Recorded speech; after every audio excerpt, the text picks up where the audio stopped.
E agora? Olá, boa noite. Olá, boa noite, tudo bem? Tudo bem, e você? Bem. Que Probleminhas na mudança, conexão. tá bonita, toda diferente. Ah, obrigada, obrigada. Resolvi mudar um pouquinho. Falei, vamos, já que vamos abordar o transtorno afetivo ou transtorno de humor, deixa eu repaginar um pouquinho. É Isso é bom. muito bem-vindo, assim, obrigado o elogio, e muito bem-vinda à temática, né, que a gente vai estar abordando hoje. Eu acho bastante rico. E aí, reforçando, né, Sueli, esse trabalho de orientação, de informação, né, há alguns pontos importantes sobre vários quadros clínicos, que as pessoas às vezes têm algumas dúvidas e gostariam de perguntar, entender um pouquinho. Eu acho que a clínica, quando possibilita isso é um trabalho super ético, super profilático, vale muito a pena, né? Então é uma grande satisfação e eu acho que é um incentivo super bem-vindo, né? Então, poder falar Verdade, foi uma ideia que sobre os surgiu assim diversos de quadros. repente, mas o pessoal Sim, tem gostado muito, tem elogiado muito. A gente diariamente recebe elogios, que é muito benéficos, que as informações ajudam muito. É eu muito fico legal. muito feliz assim poder dialogar sobre diversos quadros clínicos, apresentar um pouquinho o que são esses universos, tentar desmistificar também algumas coisas, porque às vezes no senso comum a gente acredita que é de um jeito e na verdade não é bem assim. Então é muito Verdade, legal esses quadros que a gente tá montando de tempos em tempos para discutir saúde mental e aproveitando esse período em que estamos, né, para que as pessoas possam se permitir reestruturar diferente do que estava lá atrás, né, Sueli? Do que estava antes. verdade. E, e aí a gente tem uma proposta também muito bacana, né? Para quem se interessar, está fazendo parte do programa Harmonia, né? Quem tiver interesse, para que possa, né, se inscrever. A gente vai trabalhar com grupos, a gente vai trabalhar com a parte terapêutica de acolhimento, a gente vai trabalhar também toda a parte vinculada à parte física, né, à saúde física. Então, saúde mental, saúde física, orientações na área de saúde bucal e também paralelo à estética. Então, a gente vai estar fazendo esse programa, é um programa Harmonia, um programa de saúde integrada, né, para as pessoas entenderem, e aqueles que quiserem participar serão super bem-vindos, basta depois deixar o nome, né? Para que a gente possa Sim, depois entrar em contato, né? o nome E, aqui e no comentários da live, ou até mesmo chamar no WhatsApp da clínica, né? E aí as meninas, que é a Natália e a Amanda, sim, passam umas informações mais detalhadas. É um programa bem muito, legal que nós estamos desenvolvendo, né? E que tá, assim, tem uma aceitação bem gostosa. Nós vamos que, desenvolver algumas atividades assim de distração, de grupos para a gente se socializar melhor, né? sim. Que E acaba acolhidas, estimulando né? isso. Acolhidas realmente algumas situações, a gente nunca trabalha situações profundas nesses grupos, mas algumas situações de acolhidas, algumas situações, né, que a gente vê que é importante estar dialogando, conversando sobre, e às vezes não é diferente de falar com um amigo, com um familiar, e aí de repente não se estrutura igual uma psicoterapia, não é essa a proposta, mas é um espaço onde a gente pode pensar e refletir realmente algumas situações cotidianas. Então, quem tiver interesse vai ser super bem-vindo. Isso. Nós vamos trabalhar a parte física também, com a educação física, né? Não é só a questão de terapia, não é a terapia em si, para o pessoal deixar bem claro, né? É uma proposta de trabalho bem diferenciada. Quero dar um oi aqui para a Rô, nossa vizinha, que está nos acompanhando sempre. Oi, Rô, tudo Que bom, bem? O Bruno, lá do Guarujá. Tudo bem, Bruno? Quanto tempo? A gente nos fala que essa correria. que bom, que Legal, bacana, seguindo que a gente. bacana. Ô, Ana, antigamente o transtorno bipolar ele tinha uma relação com sintomas de neuróticos e psicóticos, e hoje tem uma visão mais moderna. Você podia explicar para a gente hoje essa diferença dessa relação no início do diagnóstico desse transtorno com as alterações Posso, hoje, como que isso é visto hoje? posso, perfeito, muito bacana. Então, começando, boa noite, sejam muito bem-vindos. Então, o transtorno de humor, como a gente fala hoje, né? Ele anteriormente era conhecido como psicose maníaco-depressiva. Quem faz essa classificação é Kraepelin. Dentro da psiquiatria, Kraepelin foi o principal expoente para a nosografia. O que é a nosografia? A classificação das doenças mentais.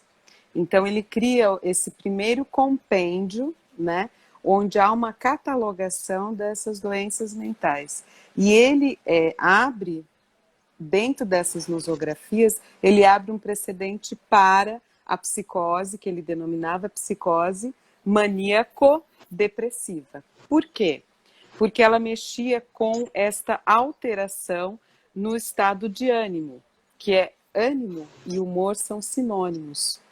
Então, o que acontecia? Essa pessoa ficava ciclando entre essas duas polaridades, a polaridade maníaca e a polaridade depressiva.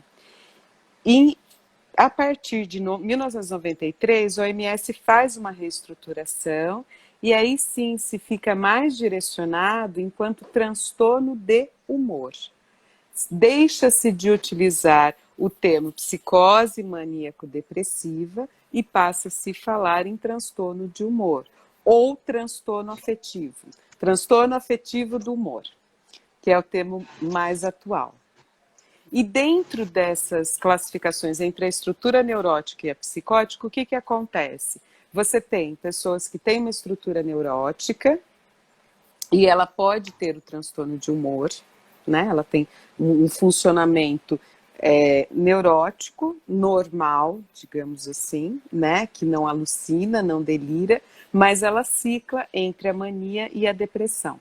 E você tem os casos clássicos anteriores de psicose maníaco-depressiva, ou seja, a pessoa tem uma estrutura psicótica, ela delira, ela alucina, e além dela delirar, dela alucinar, dela escutar vozes de comando, que são características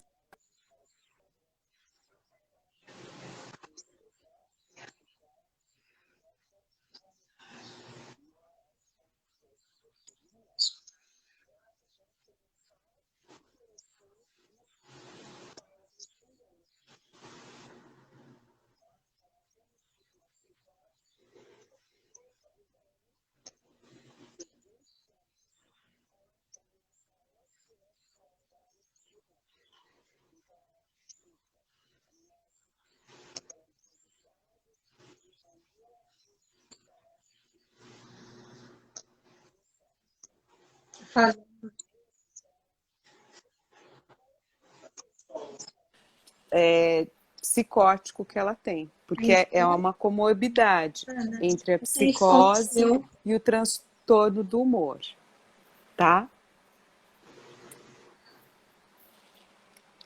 Peraí. Estão conseguindo me ouvir melhor?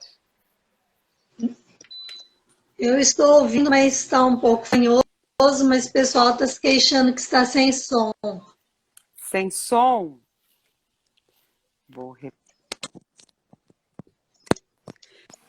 Pronto. Vou recapitular muito rapidinho. Então, o que acontece? A psicose, né? A pessoa tem a psicose, que era o anteriormente psicose maníaco-depressiva, e junto com essa estrutura psicótica, ela tem o transtorno de humor, tá?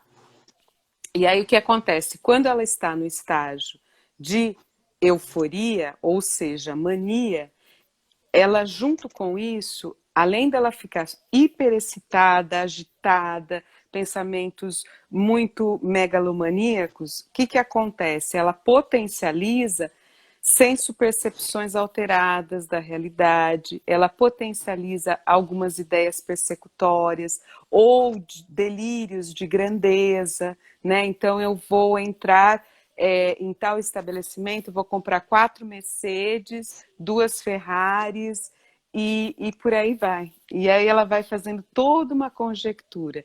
Então a gente tem o transtorno de humor que pode acometer a estrutura psicótica ou a estrutura neurótica. A diferença é que na estrutura psicótica ela vai vir acompanhada de delírios e de alucinações. E aí, o que é esse tal de transtorno afetivo do humor? O que é essa bipolaridade? O que é uma pessoa bipolar? É aquela pessoa que está bem de manhã, à tarde fica irritada e à noite está cantando, dançando? Não. Isso é uma instabilidade. Isso daí pode ser daí Estabilidade depois muito vinculado a uma grande, né? Não consegue estrutura. ter um equilíbrio. Essa instabilidade muito grande, essa oscilação no humor, né, nos estados de polaridade tão rápidos assim, geralmente não são do transtorno de humor. Geralmente podem ser do borderline, da estrutura limítrofe, que a gente chama, ou do estado limite, tá? A pessoa, quando tem o transtorno de humor, ela cicla sim, mas geralmente o que acontece? Ela fica um período no estado depressivo e pode se levar algum tempo e depois ela começa a modificar o comportamento e ela começa a ter uma certa euforia. E essa euforia vai indo para um grau muito elevado, que aquela pessoa que antes era super comedida, ficava isolada, daqui a pouco, o que acontece com essa pessoa? Ela começa a sair, começa a se vestir de uma forma extravagante, e não é moralmente, não é isso. Você vê que há um excesso, há um exagero, né, no se maquiar, no se expressar. Ela não conversa, ela grita a pessoa, masculino e feminino. Então ela fala muito eufórica e de um jeito que não há pausa. A gente fala que ela fica verborreica. O que é isso? Ela fala sem parar, num tom gritado e assim, num certo exibicionismo muito estranho. Não é que é característica daquela pessoa. As pessoas que a conhecem se espantam. Por quê? Porque ela está ciclando da polaridade depressiva para a polaridade maníaca. E uma confusão que todo mundo faz, está todo mundo me ouvindo? É com o termo mania. Ai, você tem mania disso, como se fosse assim. Você tem esse ritual, você tem essa sequência que você repete várias vezes. Isso não é a mania, isso é obsessivo, né? Obsessivo é aquele que faz aquele ritual. E a compulsão é a frequência com que faz aquilo. A mania é euforia. Quando eu falo assim, pessoa está em estado de mania, significa o quê? Que ela está eufórica, que ela não cabe em si. E ela está tão eufórica que ela extravasa de uma forma estranha. Então ela sai falando, querendo seduzir, querendo dizer que ela compra isso, que ela possui aquilo, que ela é tal. E assim, ela quer se tornar visível, ela quer se tornar completamente conhecida. Só que de uma forma que acaba atraindo olhares de estranhamento, porque ela não consegue fazer, não é um estado de ânimo, é uma excitação exagerada desse ânimo, que é a mania, e ela acaba entrando num movimento muito agitado que daqui a pouco começa a ficar agressivo. Então ela começa a ficar um pouco enfurecida, um pouco irritadiça, e isso vai aumentando, tá? O gradiente disso vai aumentando. E é aí que muitas vezes as famílias procuram ajuda, porque o que acontece? A pessoa se põe muito em risco, ela sai em determinados horários, ela quer desafiar, então ela fica no meio fio, ela quer, sabe, escalar alturas sem nenhuma proteção, então ela entra num estado de risco muito grande, e algumas famílias pedem ajuda, porque a própria pessoa, quando está nessa fase de mania, ela se sente plena. Ela acha que para ela está tudo bem, está tudo maravilhoso, e ela está realmente inadequada, inadequada com suas próprias emoções, seus sentimentos. Vocês estão me ouvindo bem? Estou ouvindo, mas está falhando um pouquinho. Não sei se o pessoal também está ouvindo.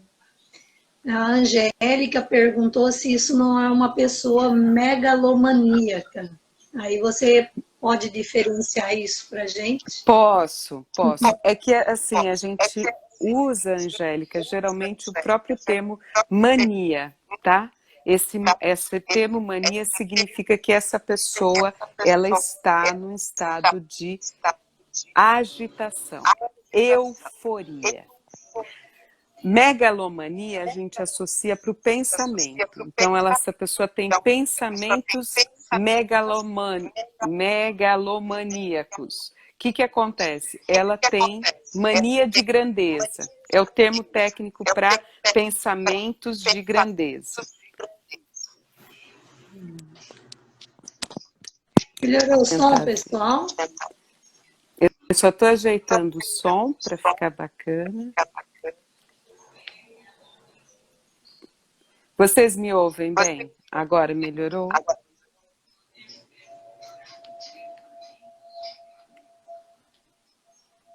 Pessoal, Então, responde, por favor. megalomania. Perfeito, obrigada, Angélica, um beijo. Então, megalomania é quando a pessoa tem esses pensamentos de grandeza. Ela compra tudo, ela tem um poder aquisitivo, é uma celebridade em escala interplanetária, tá? Então, geralmente a gente usa esse termo para o tipo de pensamento de grandeza, tá? E voltando a falar dessas polaridades, tem uma produção super interessante, né, que é de uma autora, ela é psiquiatra, era, né, psiquiatra, continua psiquiatra, que ela já se aposentou, enfim, e ela escreveu um livro, Uma Mente Inquieta, que é a Kay Jemisin, e ela conta, né, ela sendo psiquiatra, ela padece do transtorno afetivo bipolar. E tem várias passagens que ela conta detalhadamente como que é esse estado de mania, né? E o quanto que às vezes ela ciclava para a depressão. Eu vou pedir só breve, só para pegar nas palavras dela, né? O que ela diz. Ela fala assim. Tenta baixar um pouquinho o seu som, tá com um pouquinho de eco, talvez melhore um pouquinho. Será que é o seu som? Eu acho que tá bem baixinho. O meu tá baixinho. Tá.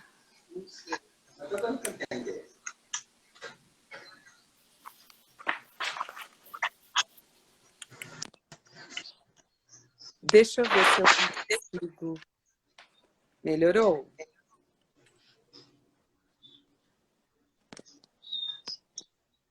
Gente, só vou pegar meu fone também, aí talvez melhore um pouco. Não sei se é o meu, se é o da Ana.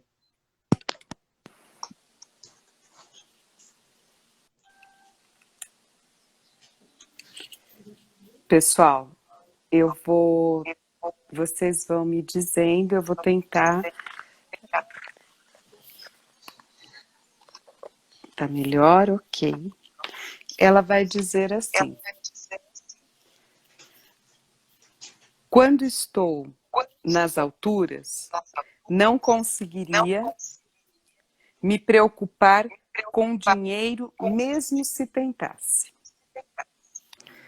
Por isso, não me preocupo.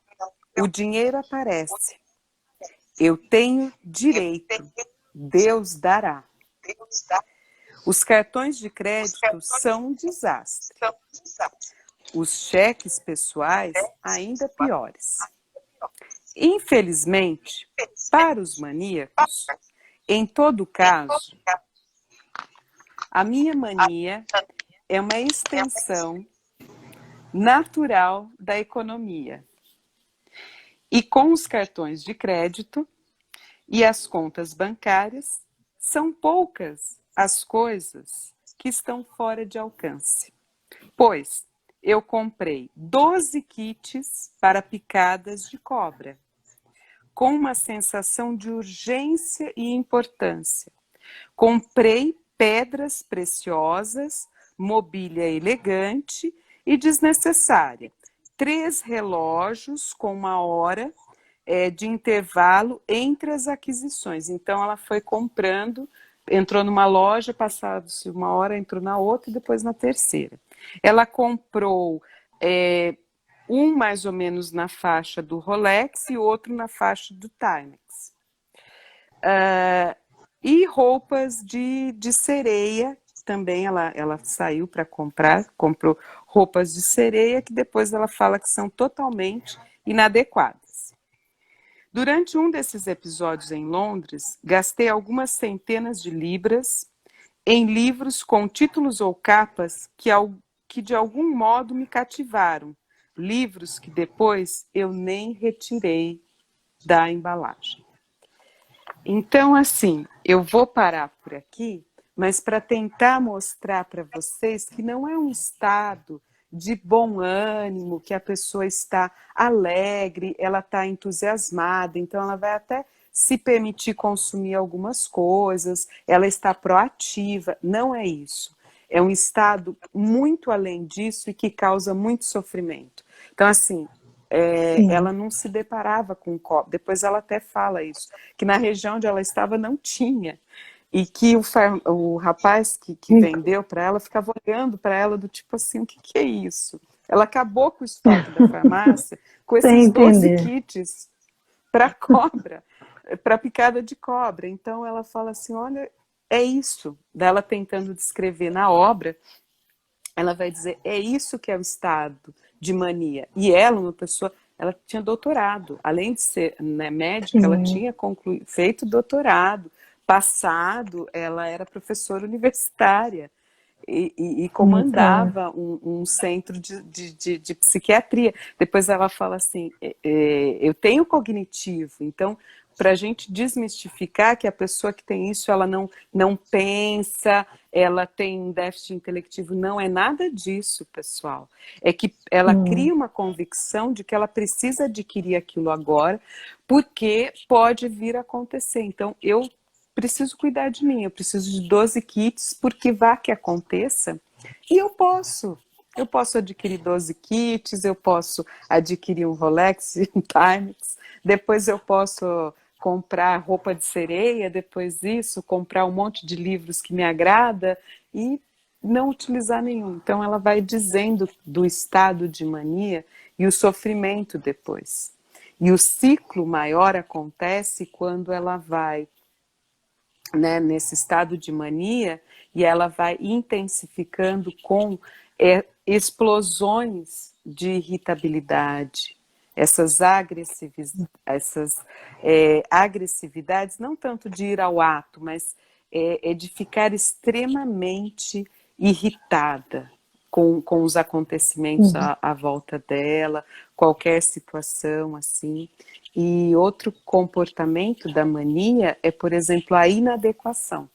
A pessoa se torna inadequada, ela fala gritado, ela se vai se vestir de uma forma bastante inadequada, né? Se ela, conforme o evento social que ela vai, né? Por exemplo, num concerto, alguma coisa que precisa de silêncio, ela começa a gargalhar.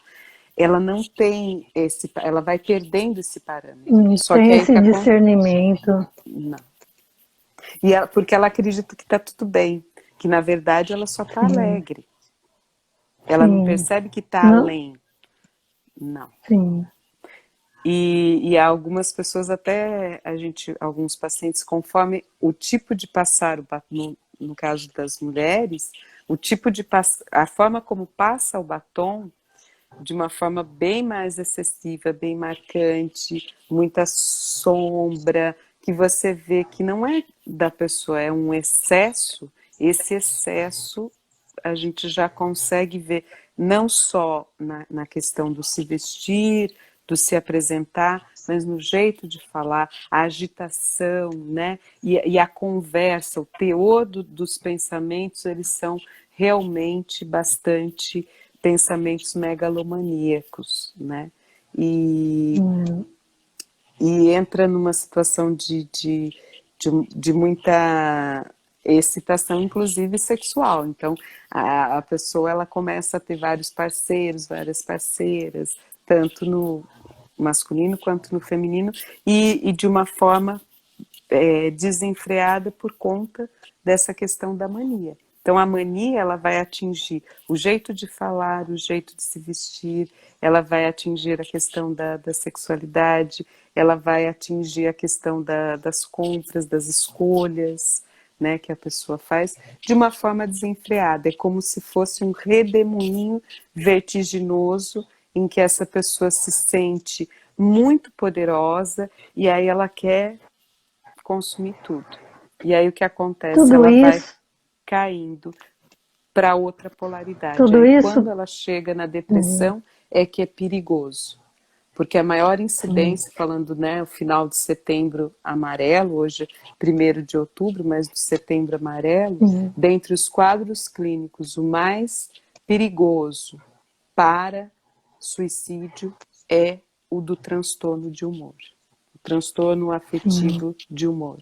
Quando cai da mania para a depressão, que vai para outra sim. polaridade. Isso é muito perigoso, porque a pessoa Porque ela despenca.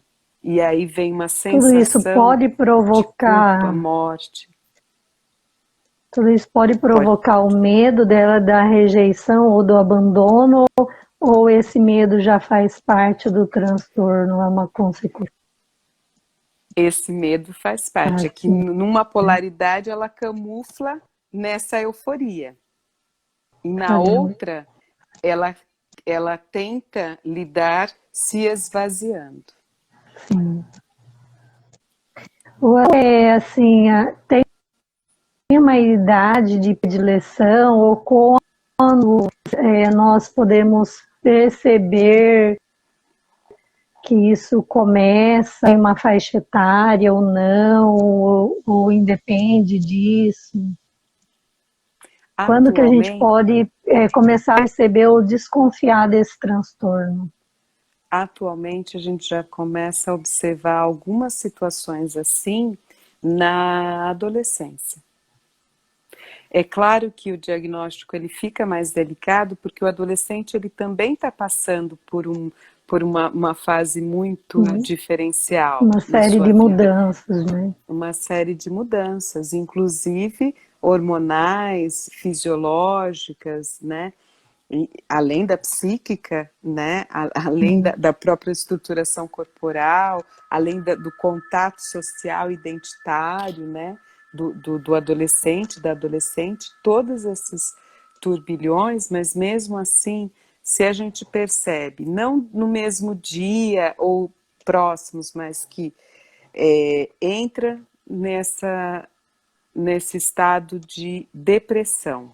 E daqui a pouco, passado-se, por exemplo, 2 meses, a pessoa começa, você até fala, nossa, tá mais empolgado, mais empolgado.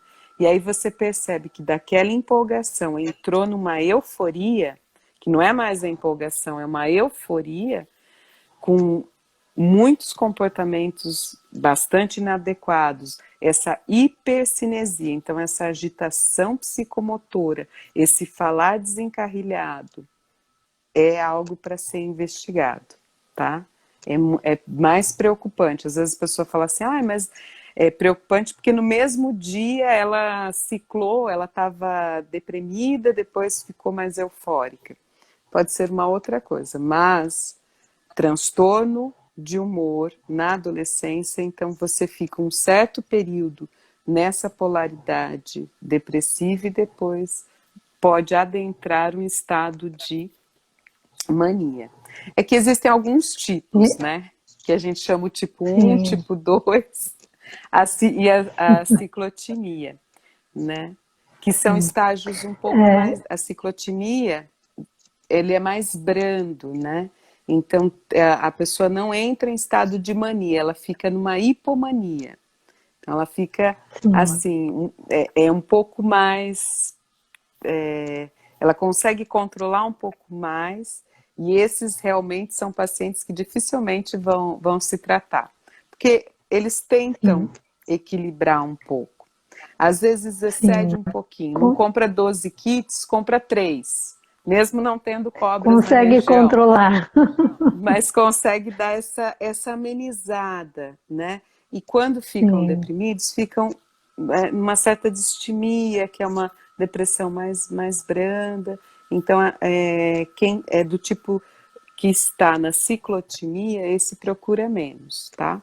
E a gente tem o tipo 1. O tipo 1 é o clássico. Era o anteriormente conhecido como o psicótico maníaco depressivo. Ô, Ana, TMD, tá? A Angélica está perguntando sobre os tratamentos, sobre tranquilizante. Você pode nos orientar aí sobre os tratamentos? Posso.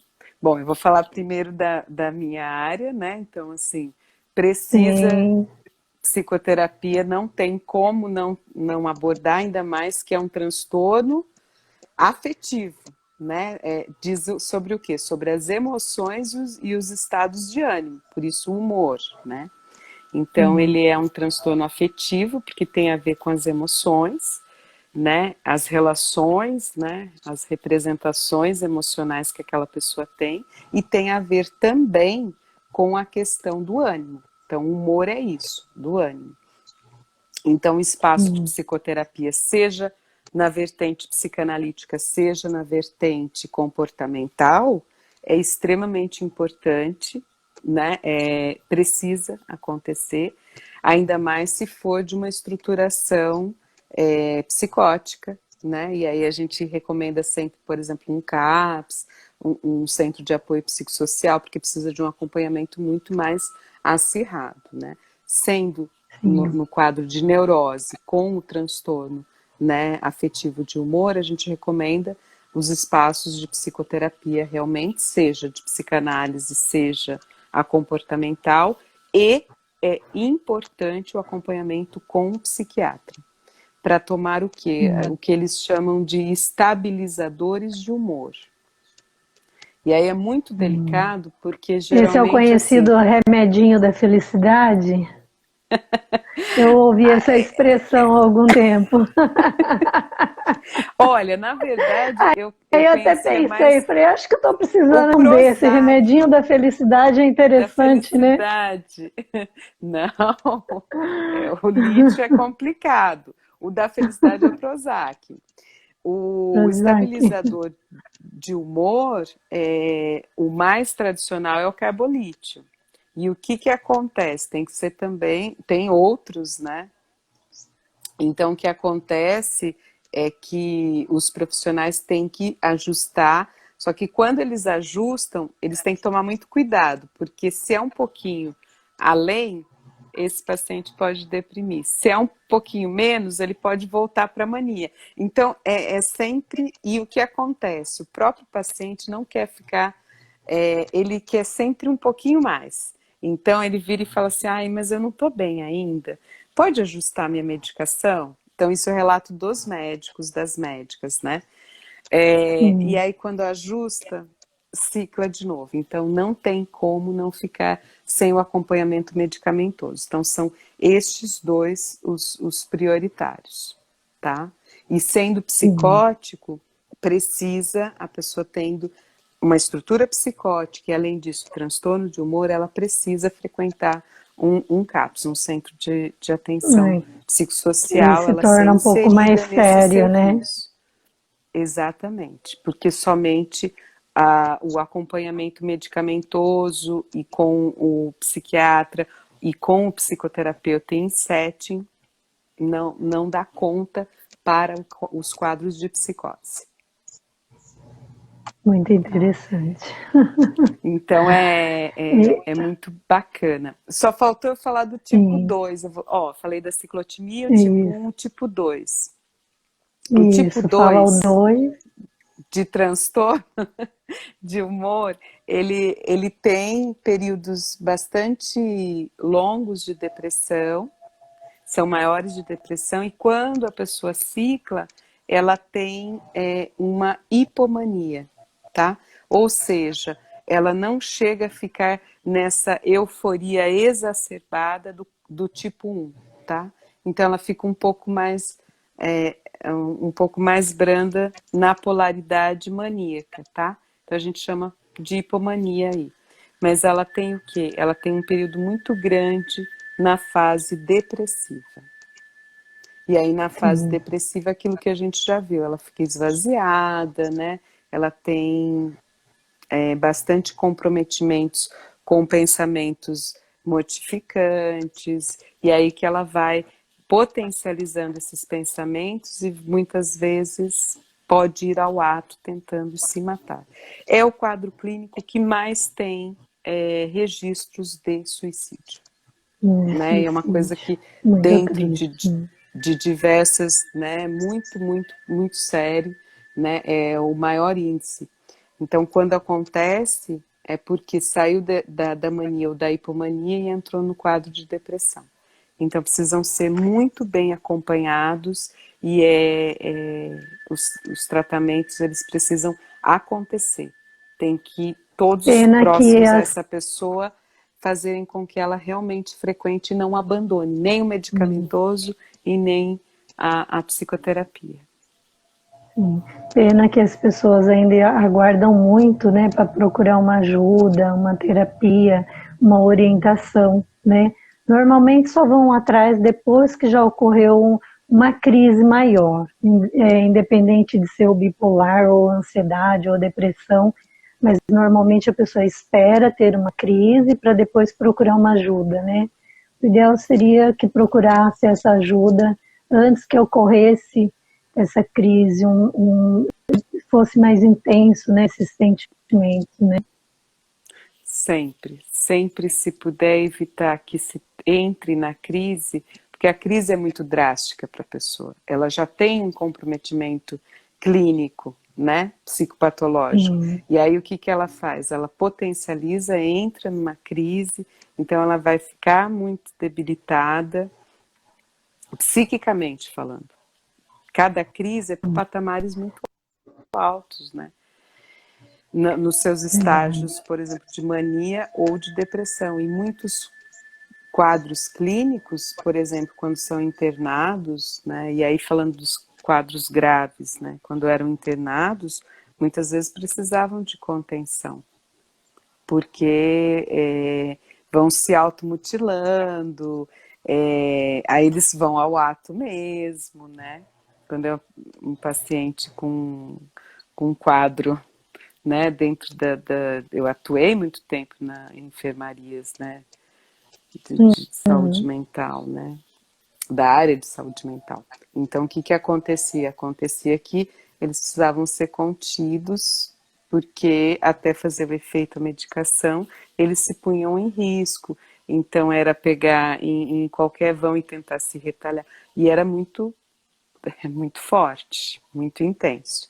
Então, se puder imagino. evitar as crises, seria muito mais benéfico para a própria pessoa, porque às vezes tem essa preconcepção de que ir ao psicólogo, à psicóloga, ao psiquiatra, psiquiatra, nossa, sinônimo de loucura, não é isso, né?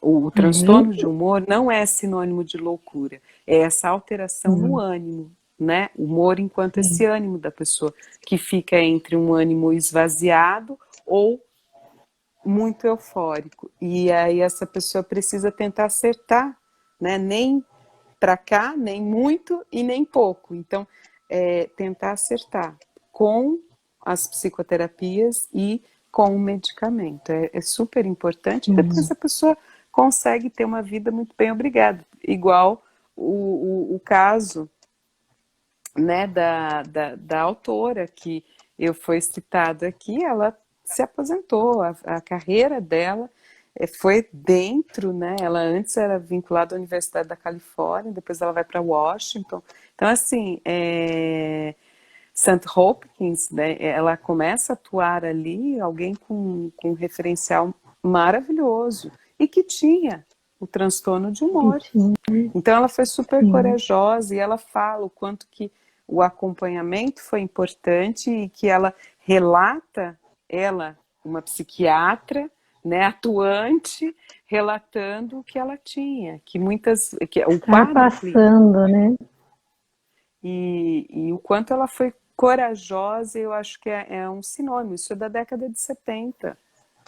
Né? Assim, Foi muito que corajosa. ela tem os episódios e aí a publicação acontece final da década de 80, que daí ela escreve o livro, relatando, mas você vê que já faz um bom tempo. E ela relata, tipo, somos seres normais, não é porque eu trabalho muito bem, se eu tiver estabilizado, eu trabalho muito bem. E realmente.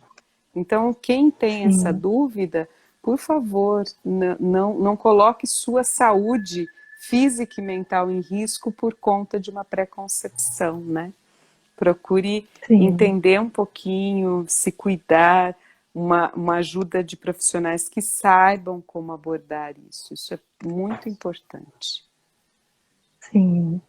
Eu diria que a terapia é como se fosse um personal, né? A gente hoje é super na moda o personal do educador físico.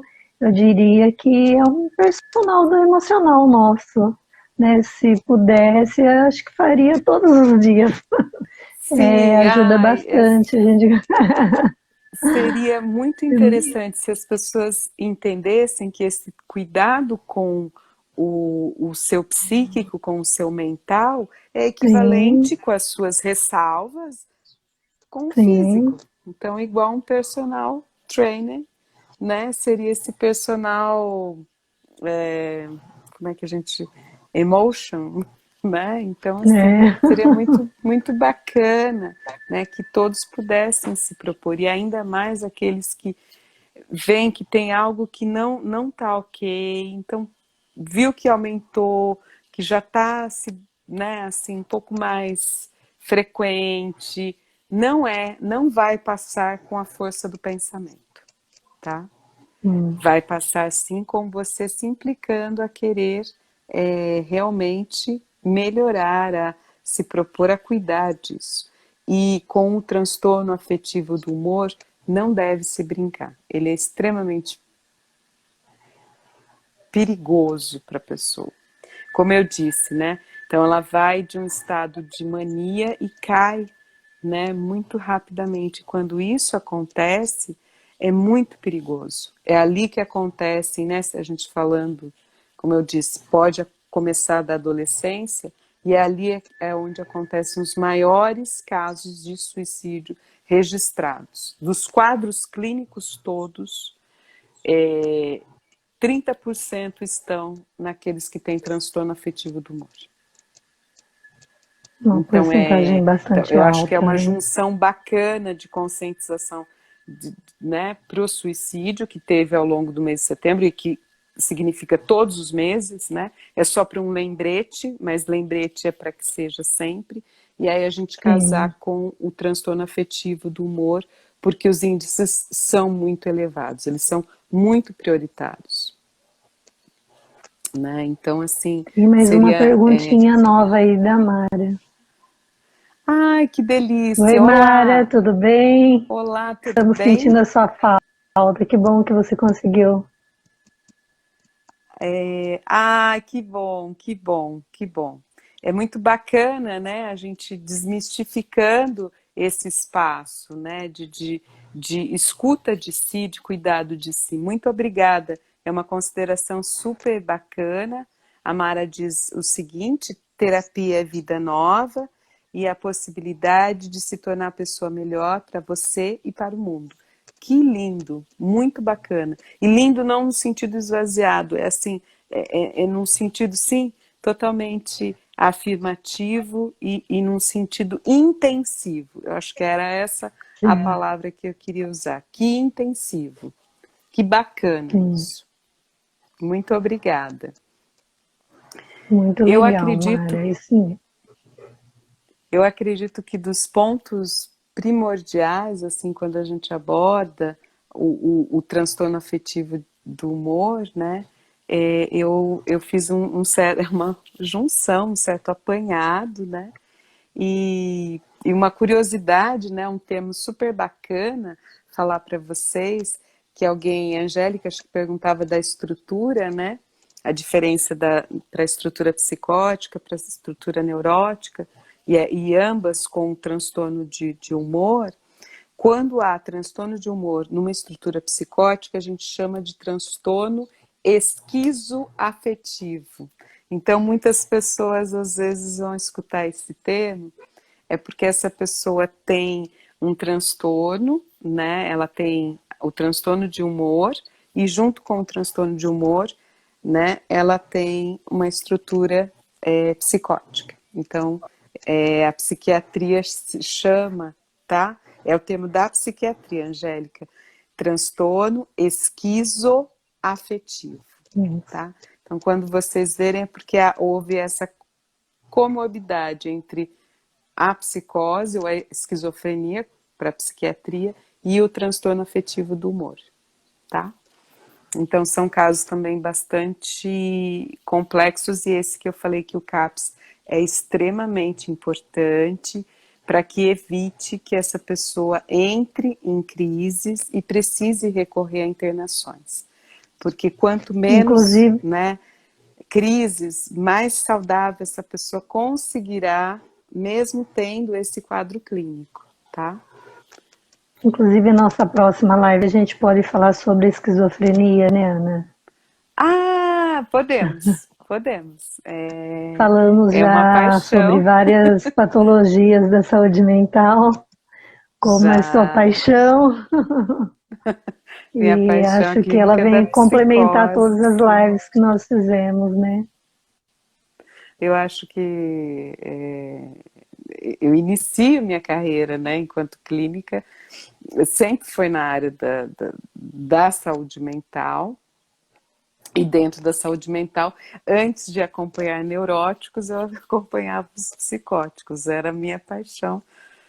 Sempre, sempre foram meus grandes mestres. Eu sempre falo que esses foram os meus reais mestres, porque você entendendo esse acompanhamento, você tem uma outra know-how, uma outra bagagem, sem sombra de Sim. dúvida.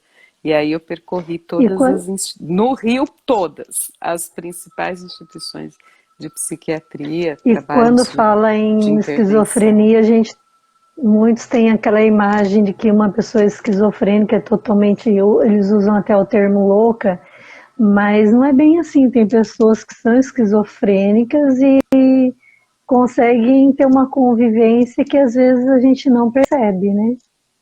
As Sim, pessoas comuns, profissionais com certeza percebem, mas as sim. pessoas comuns às vezes não conseguem diferenciar, né? É que você tem alguns quadros, por exemplo, mais característicos da paranoia, que são pessoas que têm uma psicose mais persecutória, então algumas conseguem, você até fala assim, não, mas é real, não é? Agora, quando há assim um quadro de esquizofrenia bem marcante, recorrente, Muito você vê intenso. um empobrecimento na fala, na articulação, você vê que é realmente uma realidade totalmente atípica. Então, mas eu vou conseguir pontuar isso Isso, para a próxima. para a próxima, Tem, porque às vezes tem isso, essa tem uma nova confusão, pergunta da sim. Angélica. Ah, deixa eu ver. Tem, você lê? Você quer que eu leia? Eu leio, pode, estou vendo aqui. Uma vez eu vi, né, é uma pergunta, uma vez eu vi uma conhecida que se intitulava como megalomaníaca, ok? A pessoa com esse tipo de transtorno, é normal ela conviver bem com isso? Olha, Angélica, não. Não. Ela, ela até prefere, deixa eu só me fazer explicar, ela até prefere a polaridade maníaca, né, do que a depressiva. No entanto, muito tempo nessa polaridade, ela mesma vai ficando, o pensamento vai ficando acelerado demais. Como o pensamento fica muito acelerado, ela vai falando mais alto. Essas falas, ela vai tendo várias pintadas de negativismo, mesmo ela se achando, né? Mas sempre ela precisa comprovar e justificar que ela é muito, que ela... Só que, junto com isso, ela tem um senso moral dentro dela que fica a todo momento apontando o quanto que ela é menos. Então, essa pessoa, ela fica a todo momento em grande sofrimento. E aí ela tem um grande receio, sim, de que as pessoas a vejam como ela realmente é. E aí, ela geralmente, essas pessoas, eu nem vou falar que é essa senhora, tá? Mas geralmente essas pessoas se revelam extremamente frágeis. E elas têm muito medo que os outros a vejam assim. Por isso que ela tenta fazer o contraponto disso. Eu sou mega, eu sou tudo, eu sou poderosa. Então, olha o antagonismo aí. Eu tento camuflar, né, com isso. E aí o que acontece é que há muito sofrimento. Porque ela acaba criando uma ilusão muito grande. Nessa megalomania, ela acaba acelerando os seus pensamentos, os seus afetos, e aquilo vai se tornando uma bomba dentro dela mesma. E esse termo bomba, a própria Jay utiliza esse termo, que ela fala, eu senti em mim uma bomba relógio, que ia estourar a qualquer momento, quando ela estava nessas fases maníacas, né? E que ela ia em eventos e ela achava que ela estava alegre, descontraída, e que depois as pessoas relatavam completamente oposto, que ela estava inadequada, né? E ela achando que ela estava se divertindo. Então, muitas vezes essas pessoas dizem, ah, não, eu sou assim, sou muito feliz. Na verdade, não se sustenta. Isso que é dito não se sustenta. Não, ela diz como uma defesa, para tentar não demonstrar que realmente que ela se sente muito apequenada, né? Muito mínima ali. Tá? São 20 horas e 32 minutos. Daqui Passa a pouco, rapidinho. nossa, acabou. Boa, boa. Eu só posso agradecer. Fico muito feliz, né? Então, agradeço muitíssimo. A gente sempre fala, quem quiser dar sugestões, por favor, Sim. estamos, né, sempre dialogando esses quadros clínicos. E sim, 20 Angélica, é um segundos transtorno restantes. super delicado e precisa ser visto. E não é aquela pessoa que naquele dia mudou 2, 3 vezes. Estava legal, depois ficou irritado, depois ficou deprimido. Não. Pessoal, É bem mais vamos nos sério. despedir.